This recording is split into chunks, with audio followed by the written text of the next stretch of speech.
This is your nightly roundup of sports, stories of adaptability, and stories that should be trending but quite frankly aren't. Here's your host, Alex Garrett. Well, tonight on St. Joseph's Day is a crossover that I never really ever thought I'd do on this podcast, but because they're so close, because it's a little bit of Italian today for St. Joseph's Day,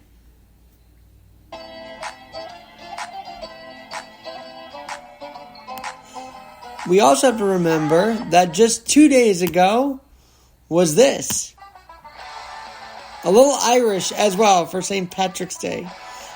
And these two converging holidays of St. Joseph's Day and St. Patrick's Day, I looked into a little more on my blog for WordPress at alexgnyc.com.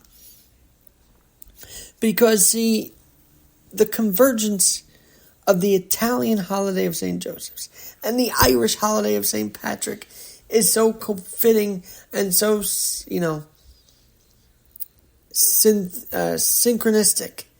That's the word I'm looking for, synchronistic. Because who built our city? The Irish and the Italians, who immigrated here and rolled up their sleeves and, cut their teeth and did anything they could to assimilate here, to be an American. The Irish and the Italians. So the convergence of St. Patrick's Day week and St. Joseph's week just felt symbolic of something we have to get back to, which is people working together. Matter of fact, we also saw that in law enforcement, which I'll get into in a moment because I haven't been on it a little bit, and you gotta hear this clip if you haven't already. I'll play that for you in a moment. But here's the bottom line. The St. Joseph's holiday, which is today and every March 19th, and the St. Patrick's holiday of March 17th honor, once again, heritages that have built us, that are within our veins and blood and sweat and tears. I mean, personally, I am a member of the Jameson family line. According to my mom, Charles Jameson was what my great-great-great-great-grandfather. So, the Irish lineage runs a little deep with our family. And every St. Joseph's, every St. Patrick's, every Columbus Day, we see the Italian and the Irish pride in their heritage beaming through New York City and at the altar of St. Joseph. Now, how's this for another intrinsically connected situation? St. Joseph is honoring Christ's father, Joseph of Nazareth. And I'm sure it was a shock when Mary said that she was pregnant and they had not been together in that way.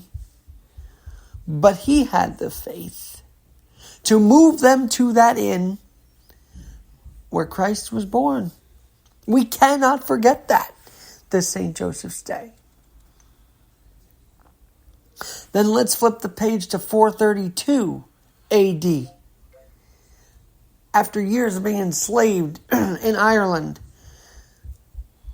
Patrick, at the time, who became St. Patrick,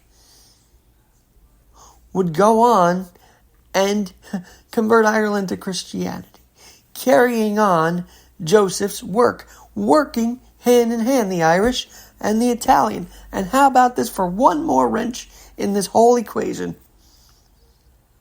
Patrick's family, mother and father, were Romans. So he was technically Italian, helping the Irish. Can you see unity here? In this crossover of days where we talk about the Zeppelis and the, for Irish, for St. Patrick's Day, what kind of Guinness are you having? Guinness on tap. What bar are you going to? Can you see it's deeper than that? It's deeper than the Zeppeli and the Guinness. Patrick carried on the work that Joseph had faith to carry out years, decades, generations, eons before, by bringing Mary to the inn.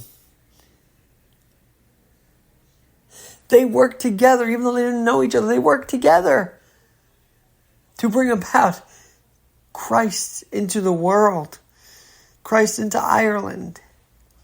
I don't usually get preachy on this podcast, but my oh my, when you think of the roots that these two men have in common, it's astounding. And I only covered a little bit in my blog on alexjnyc.com for St. Patrick's Day. This weekend, knowing and working on the Joe Piscopo show and studying up and seeing the TikToks on St. Patrick, who was actually born in England, in Wales, believe it or not. He was Scottish, he was Welsh, he was English. But he also helped bring Christianity to Ireland. So you see how they're connected? And that's a godly, divine connection. Saint Joseph's, the man who brought Jesus who made a way at the inn for Mary to have baby Jesus. Generations later, Saint Patrick carrying on the work that he had, that Christ obviously was able to do, being born at the inn through the faith of Joseph and Mary. And during the enslavement, Patrick really took on the Christian and Christianity teachings and the faith. And that's why he went back to Ireland as a missionary.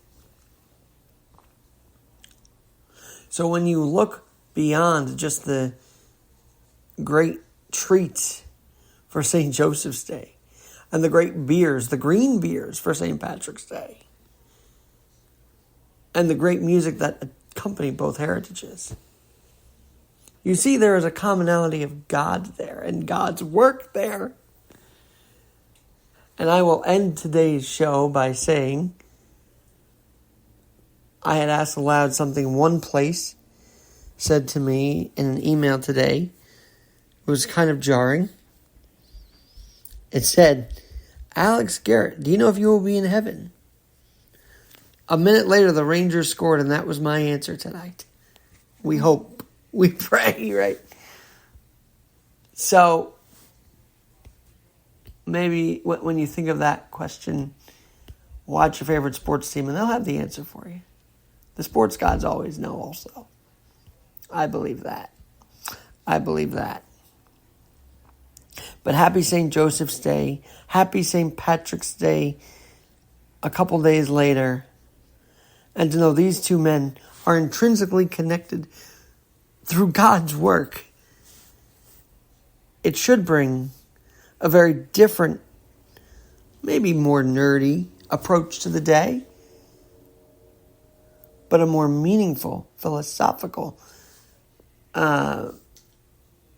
approach, maybe even practical approach to why those two are saints and why they matter, even generations apart and 2 days apart, each and every March. So yes, in my view, play that Irish music.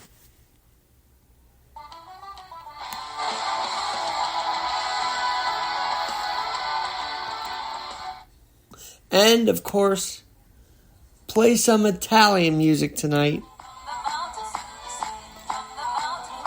for St. Joseph's and St. Patrick. For those two saints continued the work. And I believe they are reasons why we are here today on this earth.